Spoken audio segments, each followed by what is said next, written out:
Por varias semanas me he estado reuniendo con dos hombres que han aceptado a Cristo como su único y suficiente Salvador. Nos reunimos en un restaurante y allí leemos, oramos y hablamos en cuanto a la vida cristiana. Uno de estos individuos es un genio de la informática, mientras que el otro es un contador público. Si bien sus profesiones son muy diferentes, han descubierto algo en común. Ambos andan en motocicleta y los dos me dijeron que su meta es subirme a una de ellas. Aparentemente no conocen a mi esposa, pero uno de ellos me trajo un artículo la vez pasada queriendo motivarme en cuanto a las motocicletas. El siguiente artículo fue escrito por un pastor motociclista en New Jersey. Dice así la nota: la vida cristiana es un viaje lleno de aventuras y desafíos, es muy similar a andar en moto. Una vida de fe tiene mucho que ver con la experiencia de andar en moto. Ambas están llenas de sorpresas y la gente a veces te mira con cara extraña por andar en ella. Uno va en contra de los riesgos, pero se siente vivo. Uno tiene que mantener su máquina y llevar el equipamiento adecuado. Es una aventura, hay lugares más seguros, pero es un desafío y un viaje maravilloso. Hasta ahí lo que decía este artículo. Creo que algunas de estas frases son muy buenas. La gente te mira con cara extraña por andar en ella. Hay sorpresas. Hay lugares más seguros donde andar. Hasta aquí, nuestro estudio de Esdras ha registrado un viaje seguro de los israelitas. Hasta ahora ha sido un viaje tranquilo. Eran cautivos en la tierra de los reyes extranjeros. Por 70 años pagaron las consecuencias de su desobediencia a Dios. Pero Esdras comienza su libro con la narración de un milagro. Él dice: Dios obró en el corazón del rey Ciro, el cual proclama que el pueblo de Israel puede regresar a Jerusalén y comenzar a reconstruir el templo y la amada ciudad. Así que 50.000 personas se dedican por fe a restaurar la adoración y el sistema para la gloria de Dios. Todo marcha sobre ruedas. En el capítulo 3, ellos reconstruyen el altar y vuelven a hacer sacrificios.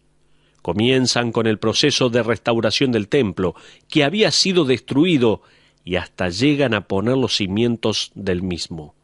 En ese momento se desata una celebración de júbilo en la que gritan «Aleluya a Dios» a grandes voces, de manera que se escucha desde muy lejos. Evidentemente, la celebración llega a los oídos de sus enemigos. El pueblo de Israel está por experimentar los primeros dolores de cabeza. El viaje placentero se está acabando. Vamos a ver algunas amenazas de alianzas impías. Veamos qué pasó después en el capítulo 4, versículos 1 y 2. Dice la Biblia: oyendo los enemigos de Judá y de Benjamín que los venidos de la cautividad edificaban el templo de Jehová Dios de Israel, vinieron a Zorobabel y a los jefes de casas paternas y les dijeron: edificaremos con vosotros, porque como vosotros buscamos a vuestro Dios, y a él ofrecemos sacrificios desde los días de Esar-Adón, rey de Asiria, que nos hizo venir aquí. ¿No le parece bien esto? Aparecieron voluntarios y adoran a Dios también. Eso es lo primero que nos vendría a la mente, seguramente, si Esdras no nos aclaraba con el primer versículo que no se trataba de amigos. De hecho, eran enemigos de Dios. Continuamos con el versículo 3, donde leemos así: Zorobabel, Jesúa y los demás jefes de casas paternas de Israel dijeron: no nos conviene edificar con vosotros casa a nuestro Dios, sino que nosotros solos la edificaremos a Jehová Dios de Israel, como nos mandó el rey Ciro, rey de Persia. Aquí vemos primeramente que hay una infiltración. Uno necesita comprender que este ofrecimiento no era nada más que una amenaza sutil de infiltrarse, y además hubiera requerido una alianza impía. Pero espere un momento. Los samaritanos dijeron en el versículo 2: buscamos a vuestro Dios y a él ofrecemos sacrificios. permítame leer una historia verídica de lo que ellos estuvieron haciendo en Segunda de Reyes, capítulo 17, versículos 27 al 33. Si usted tiene su Biblia, si usted puede buscar en este momento, busque Segunda de Reyes, capítulo 17, versículo 27. Dice la Biblia: y el rey de Asiria mandó diciendo: llevad allí a algunos de los sacerdotes que trajisteis de allá, y vaya y habite allí, y les enseñe la ley del Dios del país. Y vino uno de los sacerdotes que habían llevado cautivo de Samaria, y habitó en Betel, y les enseñó cómo habían de temer a Jehová. Pero cada nación se hizo sus dioses, y los pusieron en los templos de los lugares altos que habían hecho los de Samaria, cada nación en su ciudad donde habitaba. Los de Babilonia hicieron a Sucot Benot, los de Cuta hicieron a Nergal, y los de Amad hicieron a Asima. Los sabeos hicieron a Nibás y a Tartac, y los de Sepharvaim quemaban sus hijos en el fuego para adorar a Adramelec y a Anamelec, dioses de Sepharvaim. Temían a Jehová, e hicieron del bajo pueblo sacerdotes de los lugares altos que sacrificaban para ellos en los templos de los lugares altos. Temían a Jehová y honraban a sus dioses según la costumbre de las naciones de donde habían sido trasladados. Esto es lo que está pasando en la actualidad en el mundo en que vivimos. Temían a Jehová y honraban a sus dioses. Es exactamente lo mismo que está pasando hoy en día. Servían a Dios de los labios hacia afuera, mostraban cierto nivel de respeto para con Dios. La Iglesia moderna ha permitido que la filosofía de vida se infiltre en sus miembros en vez de ejercer una dedicación total a Cristo. Pero, ¿hay síntomas de un problema moderno? Voy a dar una breve lista que describe los síntomas de la infiltración que hoy en día estamos padeciendo en las iglesias. Uno de los síntomas es que el anonimato es aceptable. Para ponerlo de otra manera, venga a la iglesia y lo dejaremos en paz. No hace falta que cambie, ni se arrepienta o crezca, solo queremos su membresía. Parece que el eslogan de esta iglesia infiltrada es: si usted viene, nosotros no ofendemos. Otro de los síntomas, el segundo, es que la adoración sucede una sola vez en la semana. No es una práctica, una disciplina, una pasión o un estilo de vida. Es una hora para Dios y las 167 restantes para mí. Otro de los síntomas de esta infiltración que nuestras iglesias padecen es que la iglesia pasa a ser un edificio. La verdad es que el edificio de la iglesia es una base de operaciones. La iglesia somos nosotros, usted y yo. Mañana la iglesia va a estar en miles de lugares diferentes. Una de las cosas que me molestan de los letreros de las iglesias es que dan a entender un lugar geográfico cuando la iglesia no lo es. La iglesia solo se reúne allí. Otro de los síntomas de la infiltración es que otro puede servir. Yo no me preocupo, otro puede hacer las cosas.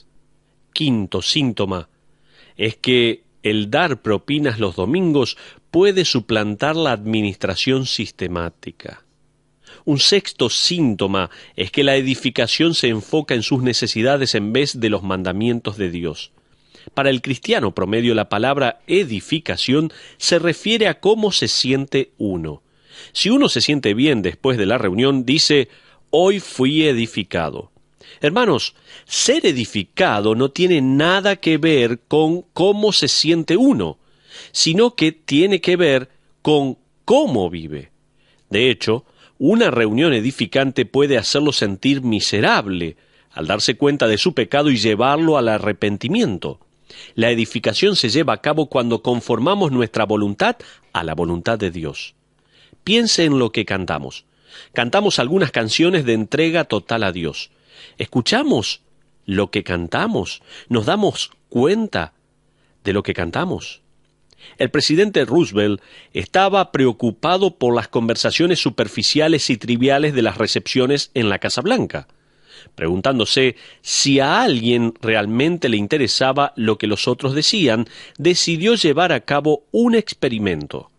En la próxima reunión de dignatarios, al darles la mano a los invitados, les decía en voz baja: «Esta mañana asesiné a mi madre».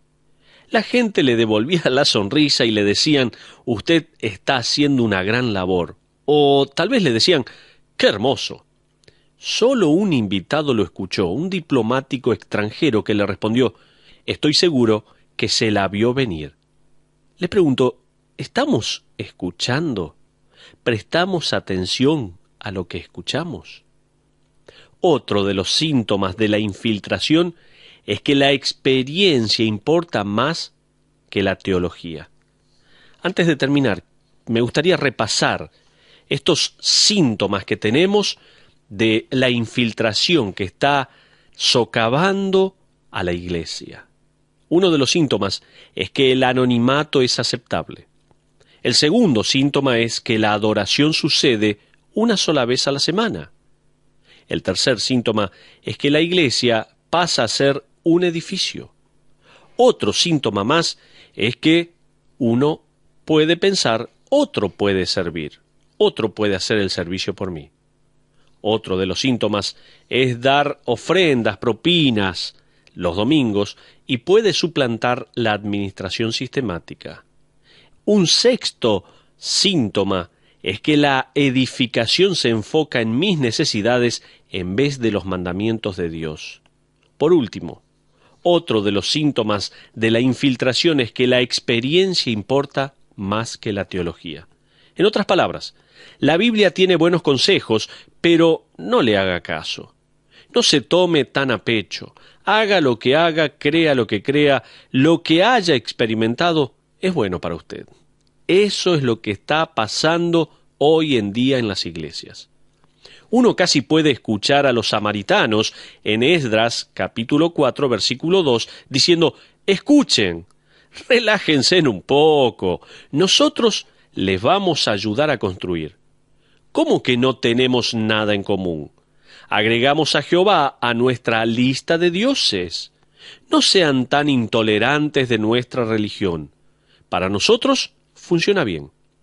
Zorobabel y los demás líderes conocían la verdad, la única verdad que Dios demanda una adoración exclusiva. Él no podía ser agregado a una lista de dioses. Él era la lista.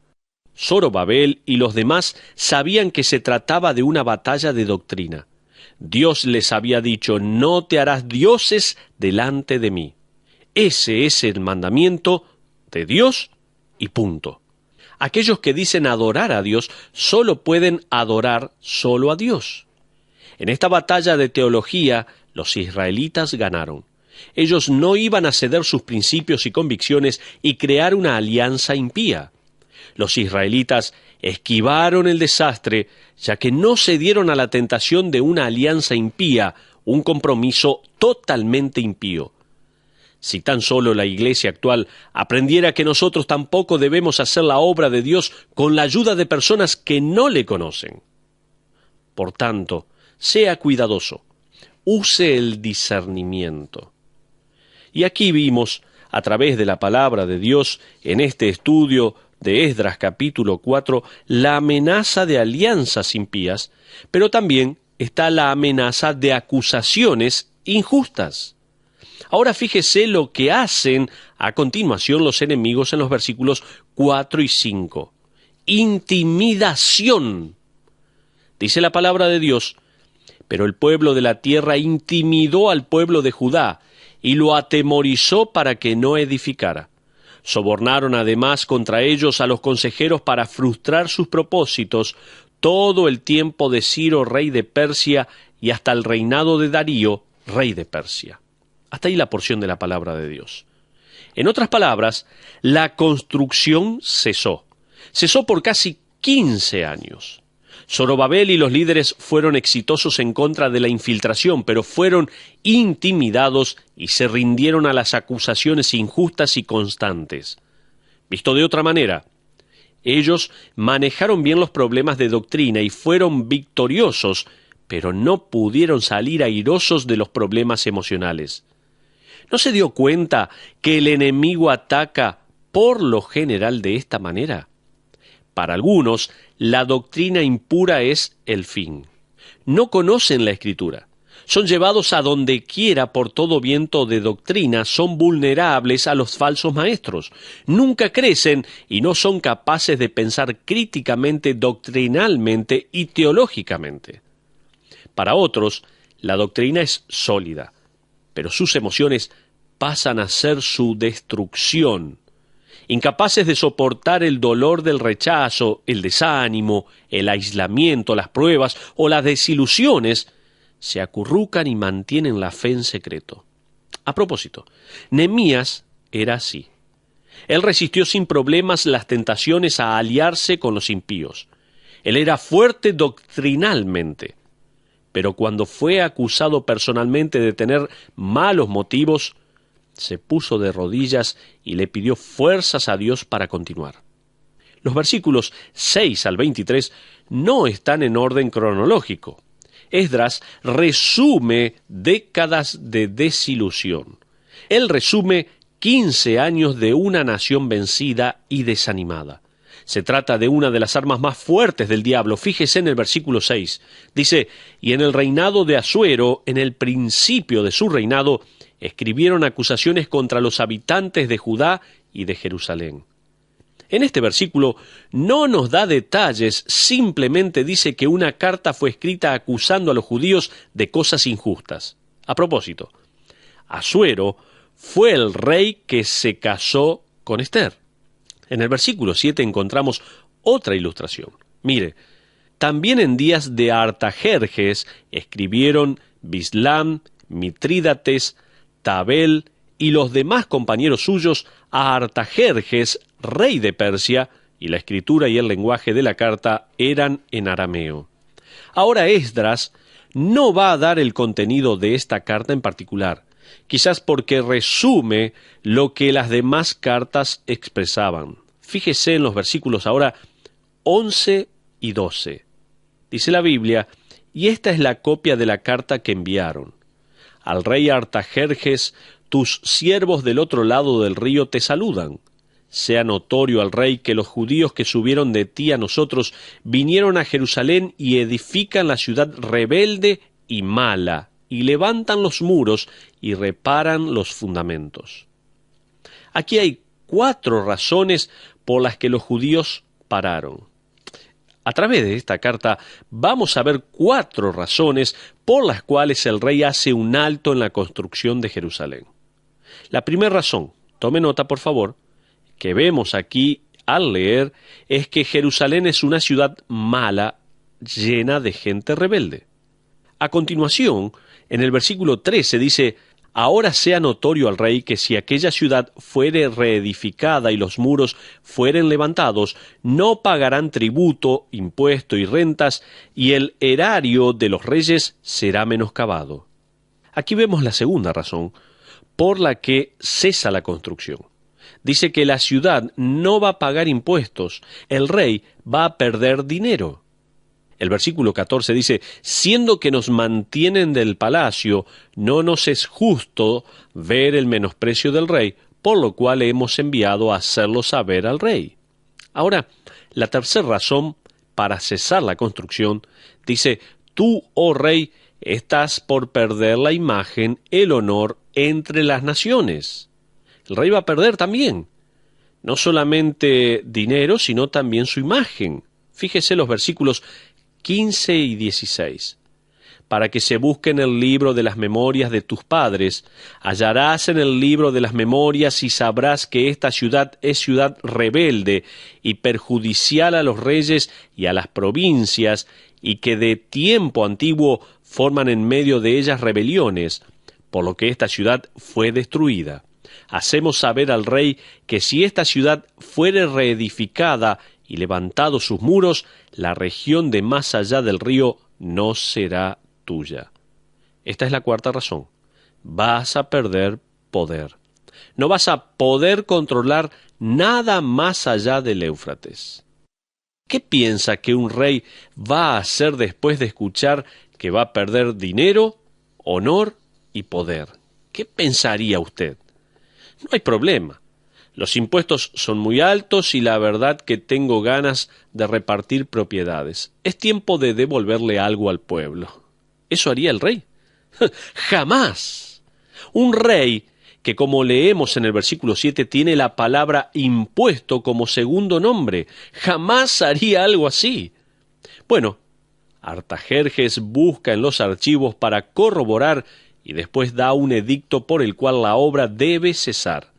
El versículo 24 nos da un resumen de esto. Dice: entonces cesó la obra de la casa de Dios que estaba en Jerusalén y quedó suspendida hasta el año segundo del reinado de Darío, rey de Persia.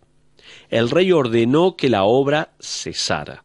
De hecho, es muy probable que los persas hayan derribado lo que los judíos habían hecho. Luego, cuando Nehemías recibe el reporte de sus hermanos, leemos lo que los persas le hicieron a los muros. Todo iba tan bien y de repente todo pasa a estar tan mal.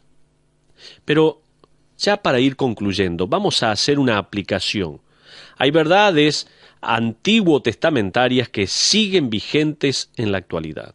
Preste atención. ¿Qué podemos aprender del ánimo y luego desánimo de Zorobabel? Primero, vemos que el progreso atrae atención. Usted avanza 1 centímetro en su vida espiritual y alguien se va a dar cuenta. Ese creyente acaba de comprometerse a algo. Saquen la artillería, dicen algunos. Otra cosa que podemos aprender. En segundo lugar, no debemos asombrarnos por la oposición, es de esperar esto.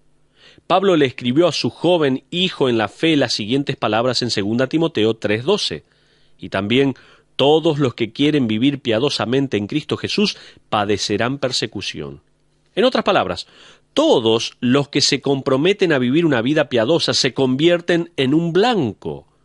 Lo que me encanta de este versículo es que no dice todos los que viven vidas piadosas van a ser perseguidos, sino todos los que quieren vivir piadosamente. Si usted quiere vivir para Cristo, se va a meter en problemas. Fíjese en estos creyentes que lo experimentaron miles de años atrás. Fueron amenazados, perseguidos y acusados falsamente. Y honestamente, funcionó. El progreso cesó completamente. Pero estamos pensando aquí en qué podemos aprender del ánimo y el desánimo de Zorobabel. Dijimos, en primer lugar, que el progreso atrae atención de otros. En segundo lugar, dijimos que no debemos asombrarnos por la oposición, porque es de esperar.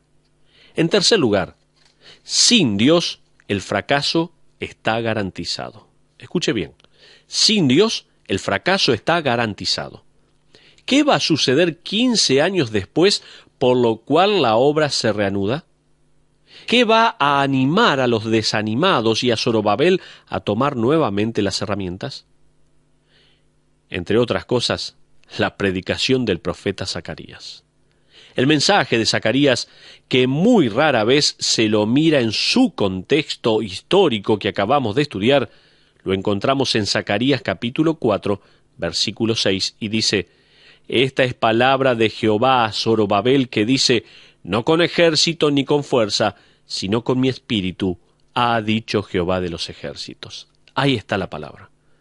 Dios siempre derrama su gracia. Zacarías, ve y dile a Zorobabel que no es por su poder, técnica o talento. No es así. Lo que se construya para el reino de Dios nunca se construye con fuerzas o poder humano, sino con mi espíritu, dice el Señor. Hudson Taylor, misionero a la China, describió una vida cristiana exitosa como no una lucha para tener fe, sino para poner la mirada en el que es fiel. Pablo lo puso de esta manera en 2 de Timoteo, capítulo 2, versículo 13. Si fuéremos infieles, Él permanece fiel. Y en 1 de Tesalonicenses, capítulo 5, versículo 24, recuerda: fiel es el que os llama, el cual también lo hará. Entonces, cuando usted llegue a un punto en el cual la cosa no se mueve más y se dé cuenta que hay otros lugares más seguros, recuerde que firme en Dios uno vive, crece, progresa y construye. No con ejército ni con fuerza, sino con mi espíritu, ha dicho Jehová de los ejércitos.